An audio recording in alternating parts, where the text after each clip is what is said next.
welcome to 2Inspire, and I'm your host, Dennis Postema, and today we have a special guest, Phoebe Davis. She's a 27-year-old entrepreneur, fitness competitor, and model from Scottsdale, Arizona, so she's a lot warmer than us right now. Yeah. Her passion is deeply rooted in serving others through sharing her own physical transformation journey and empowering women all over the world to embrace their individuality and become the best versions of themselves. Phoebe, welcome to 2Inspire. I'm so excited to have you today. Yeah, thank you so much. It's such a pleasure to be speaking with you, and I'm so excited to talk with you more. Yes, absolutely. And I love that empowering women to become the best version of themselves. I always love that statement from way back in the day anyway. So that's just awesome. So let's get right into it. What inspired you, Phoebe, to get into health and fitness, and tell us a little bit about your journey? Okay. So growing up, I was always heavier set. And so I actually I endured a lot of bullying growing up for my weight. I was always kind of I hate to say the duff, but kind of the designated ugly fat friend.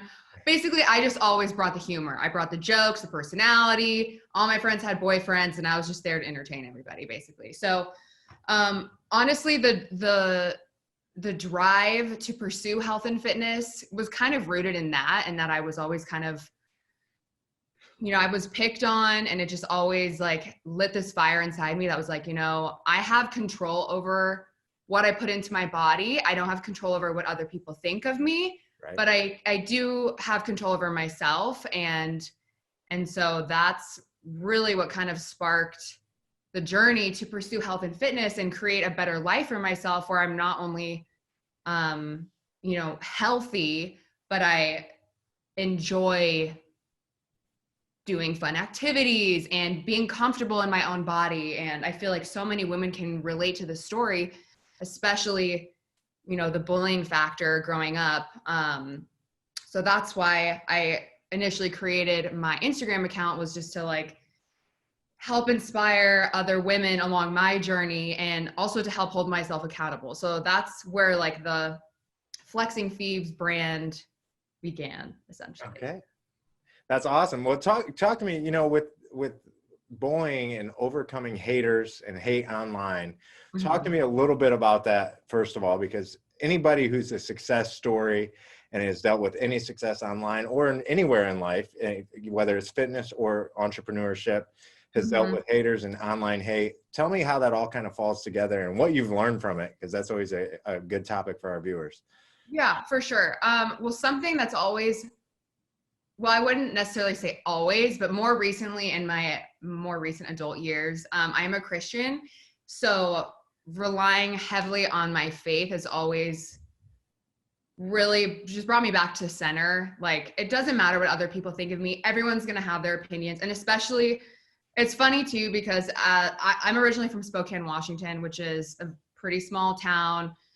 So everybody knows everybody's business type of thing. Yeah. And it's funny because when I go home, or even on Instagram now, I'll get people who used to bully me, messaging me, be like, how did you become a model? Oh my gosh, can't believe this is you now. And I'm like, you pushed me over in the hallways, so bye. Yeah. So yeah, it's kind of stuff like that. So my faith has been such a rock for me, to just have, full confidence that my value does not come from what other people think, yeah, and other people's criticism. And yeah, usually when I get hate comments on Instagram or emails, or it doesn't really I'm not that popular to get email hate, but I'll get people nasty comments and DMs every once in a while. And honestly, I just block them. Sure. Yeah. I don't even have the patience to fire back. It's not worth my energy. It's not worth my time. Clearly, I'm a very empathic person, so I try to put myself in their shoes, and clearly they're suffering with something, and I just view it as other people are projecting their insecurities onto me. Yep. And I just kind of leave it at that and go on about my day. Yeah. Obviously, there are some things that will trigger me, but I work very hard to release that energy. Yes. It's not mine. it's not my responsibility to carry other people's hate. That's their problem, you know? I love that. And I love, because Gary Vaynerchuk always talks about, take the criticism, and maybe there's something to learn from it, but then, okay, once you've learned from it, move on and whatever. But I love the fact that you bring it back to your Christianity, and having, God as your rock behind the scenes, or even in front of the scenes, to where, because really a lot of times that's one of the few things that'll hold your sanity when Oh, somebody says something like 100%. that. Because Yes. you're like, wait a minute, I'm trying to help people. I'm trying Yeah. to get them over some of the things I've went through, and Mhm. now you're gonna hate on me. So I get it. I trust me. And Yeah. the hometown thing, never being a prophet in your own town, I get it. It doesn't matter your success story, or your success is just it. Like you said, hey, you pushed me over in the hallway. Yeah, I mean, I don't hold like resentment towards that chapter of my life, but it's definitely something that I guess I view it in a different lens, because without that push, I wouldn't have as much grit that I Yeah, have today. And I like, grit is one of my favorite words, because I agree. I feel like grit just embodies discipline, motivation, determination. It's like all of these amazing words summed into one. So, I mean, I wouldn't be who I am today without the haters, but You just use that fuel to give you the hustle. I love it. exactly. We got to use that for a positive outlet, Put the essentially. spin on it. Yes, Yeah. absolutely. I couldn't agree more. And grit, that's an awesome word. Yeah. It's such a good word, isn't it? Yeah, yeah. And I'll talk to you about that more later, actually, on the grit side of things. But how did that, so talk to me about self-love and going through this transformation of being bullied, and going through, different weight structures and things like that, and now being a model and competing in the NPC. Tell me a little bit about how self-love and body image plays a role in that. Yeah. So, self-love, what a concept, right? Yeah. So for me, self-love is just like motivation. It comes and goes. It's not always going to be there.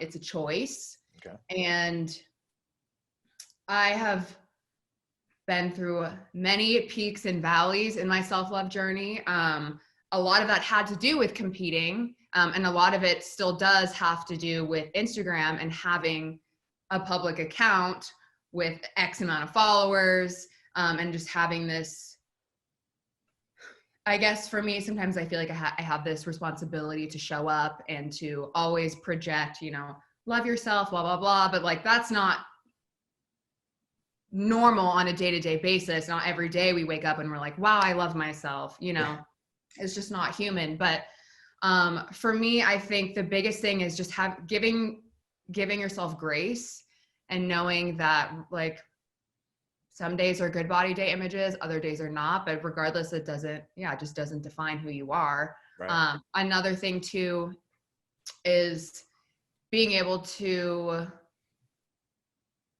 remove or at least quiet the inner voice in your head, because sometimes that inner chatter, you're the only one hearing that, and that's not reality. That's just chatter. It's just noise. Yeah. I don't know if you've read the book. It's called The Untethered Soul, but it's a lot about like clearing energy blockages and quieting that inner voice in your head, and just kind of establishing like what's reality and what is my mind telling me. And often what your mind is saying is not correct. Right. And so in the NPC world, I struggled. The reason why I even read this book, honestly, it was a recommendation for me after I competed. I got really bad body dysmorphia disorder, because at least for me, I know other people's, if you're a competitor out there and you're watching this, everybody's journey looks different. For me, when I started, I was like at 160 pounds, and I lost like 45 pounds. My show weight was 124. Okay. So, and that was a 7-month period. So like I drastically changed my body to compete. And then after my show was over, it was like, okay, well now you can like have food again. Like you can eat a little bit more normally, but I was just trapped in this prison in my mind that was like, I have to hit my macros every single day. If I don't know who I am anymore. And I just like, I had my whole identity wrapped up in food, honestly, Right. like how I was viewing my body that day, and it would destroy my whole energy and attitude for the day. And I like, it was a very dark time in my life. So I definitely struggled with body dysmorphia. I would go through like binge eating episodes. Like that was a very rough time for me, as far as, you know, self-love and body image goes. But it's crazy because I'll look back on those photos and I looked freaking awesome. But mentally I was in hell. So Yep. faith absolutely got me through that. That book, The Untethered Soul, was amazing to just identify like your, you know, inner conscious voice and all that stuff, and being able to detach from that. But what really helped me, like where I took action on that, was I completely stepped away from the scale. I threw it away. I stopped weighing myself. I stopped tracking macros and just allowed myself to eat more intuitively. I took a full year, like a little bit over a year off from competing, and just kind of like reintroduced myself into what I thought was going to be my new normal. Right. So yeah, that was kind of a long explanation, but No, I get it. Go ahead. Sorry. oh no, I was just going to say like self-love and body image is all up to the individual, but there are things that you can do to take action. Like I'm at a point in my life now where I have completely repaired my relationship with food. I'm not scared of it. I enjoy tracking macros. I actually just started prep for my next competition season, which is going to be this summer. So I'm like going into prep with a whole new mindset. I've been through hell and back. I know what to expect. I know how my body reacts to different things now. So I feel so much more prepared going into this prep, both physically and emotionally too, with just how I know my inner voice likes to speak to myself, and I can detach and shut it off fairly quickly these days, which is nice. Yeah. Well, you live and you learn from that. And that's what I love about you saying, you know, with knowing first of all, knowing your own body, but also going back to what you said about the scale and everything else, depending on what type of workout people are doing, whether it involves weights and, like you said, tracking your macros and cardio and all the different workouts out there, you have to know your body and know what works for you, and what, and understand, like you said, throwing away the scale. Depending on what program you're doing, if you're including weight training and whatnot into your workout, that can increase your body mass. So you may be in better shape, but you may also weigh more. So that's right. And that alone is such a mind. Yeah, I get what you're saying. Yeah. So yeah, so numbers, especially in the fitness world, in the competition world, like you're ruled by numbers. So to be able, I mean, and I was at a point where I had to force myself, like, this isn't healthy for me anymore. I need to do a lot more internal work before I can step back into that world. So yeah. What advice do you give? I mean, for women and young women who are struggling with their weight and their body image, what advice do you give them who may be going through some of the similar things that you went through, both in the beginning and during competition, I guess? Yeah, for sure. Well, the first thing I would ask is like if they're working with a coach, because sometimes if somebody is working with a coach who doesn't really know what they're doing, obviously that can instill wacky beliefs in your mind that you're supposed to be doing X, Y, and Z, when in reality you're like super under eating, or you're training way too much. You're not giving yourself enough rest days. Like you need to be drinking more water, blah, blah, blah.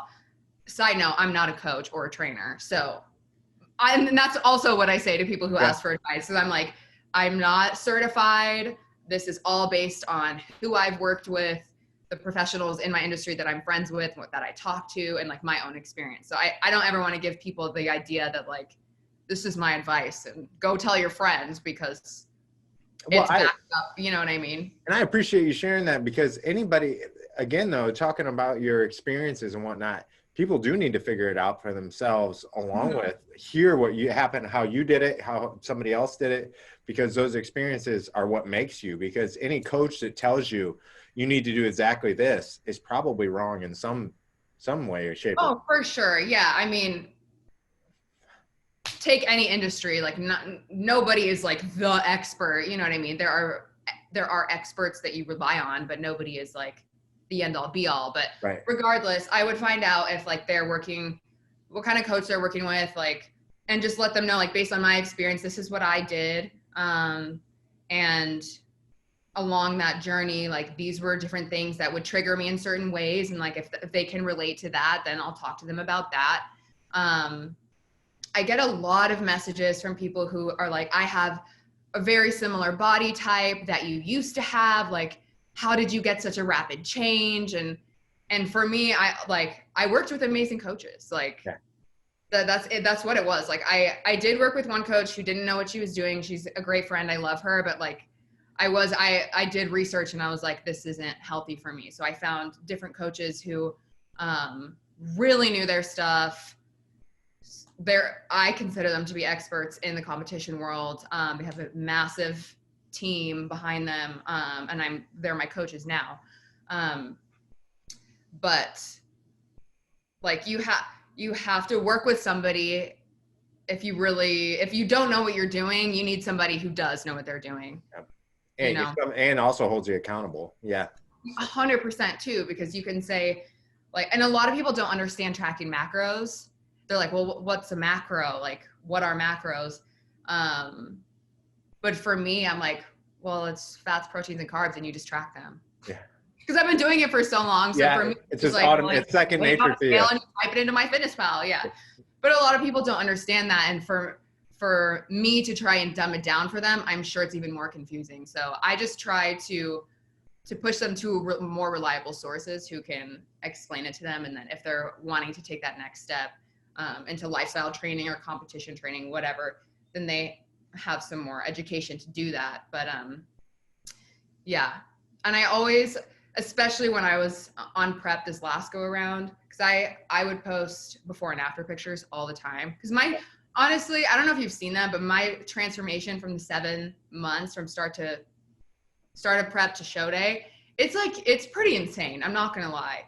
But I always used to tell people, like, this is not sustainable for daily life. Like, if you're wanting to change your body, create long lasting lifestyle habits and changes, this isn't what you're going to do, because you will swing from one end of the pendulum all the way to the other. And then you can't find that middle balance. And that's exactly what happened with me. Yeah. That's why I had to take a year off and kind of figure out what my new normal was. How do you track your progress now for both health and fitness? Mm-hmm. Well, I track my macros now. Yeah. I've been tracking since like August, just to, not for any particular reason other than just to get an idea. And it's fun. Like, I like doing it. Sure. I track my macros. I take progress photos. I try to take them. Well, now that I'm on prep, I'll be taking weekly, like, check-in photos for my coaches. Photos are such a good way to measure progress versus numbers on the scale, because like you said, you could have like 3 extra pounds of water weight, and in your mind you're like, oh my gosh, it's all fat. What happened?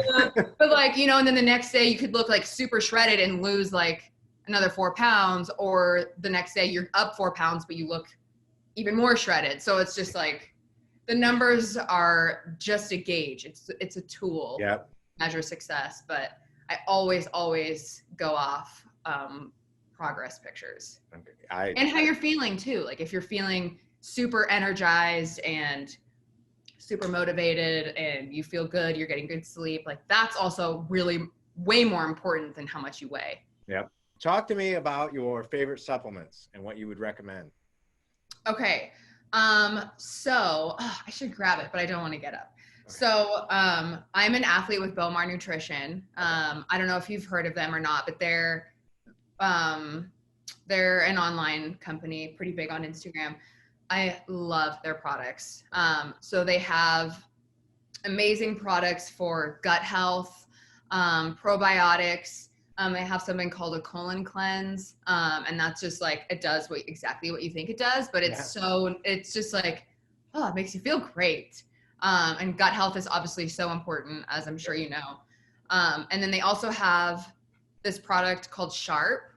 And I take this every single morning. I always butcher how to pronounce this, so bear with me, but nootropics. Okay.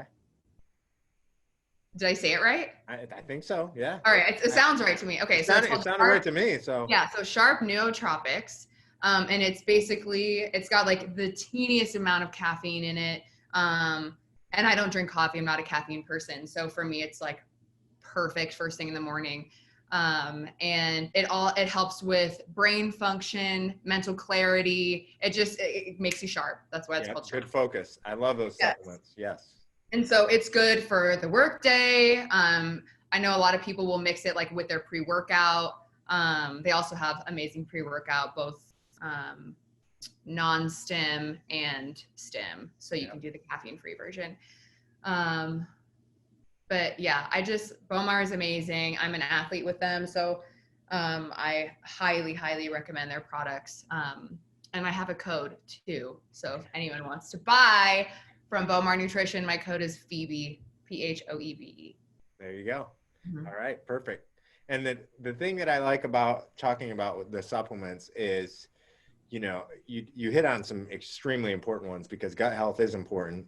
Mm-hmm. You know, so many people, I tell everybody all the time, are you taking your vitamins and doing the things because people just skip that stuff and they're like, yeah, well, I'm taking my protein, I'm taking my pre-workout. And you're like, wait a minute, you know, like you said, mental clarity, focus, and gut health, all these things that people just skip. If you skip that part, you may even have a decent looking body.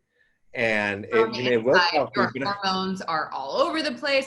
That's the biggest thing too. It's like Maslow's hierarchy of needs, and everybody skips the basic need. They just go right to the gains and the shreds and the protein and the pre-workout, and all those things are important. And those supplements are great to aid you and to get to the peak. Yeah. But like your gut health, your hormones, all of that's the basis. And when that's not there, you're just like, you're miserable. Yeah, I saw a video on calcium being the first line of defense. A video I watched during the start of COVID, and mm-hmm. calcium is the first line of defense even before vitamin C. I'm like, you know, who would have thought? And how many people are just skipping out on that stuff? So I'm glad you mentioned that, and thank you for not being traditional about just being like, yeah, you know, because we offer protein shots and all the different products too, and they're great. But if your core isn't healthy, none of that matters. You know? Yeah.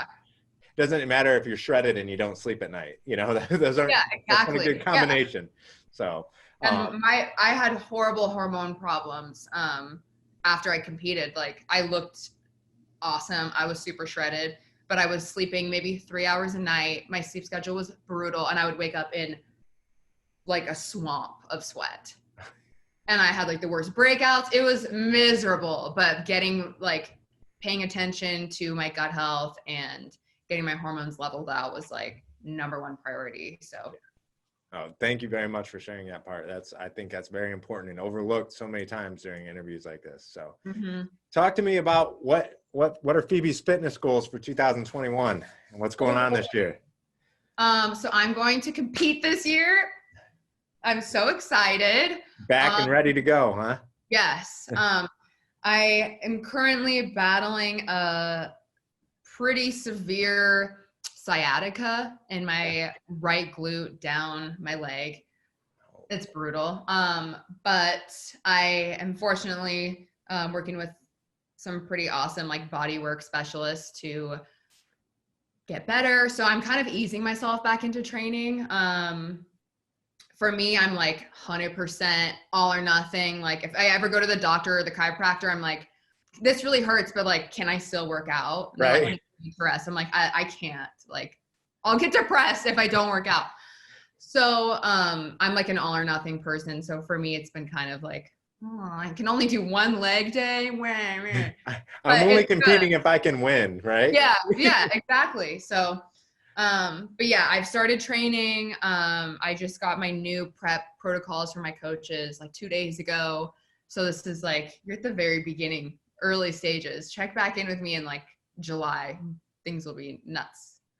That's all. Well, hey, we'll definitely pencil you in for another interview. That's great. That'd be a great idea.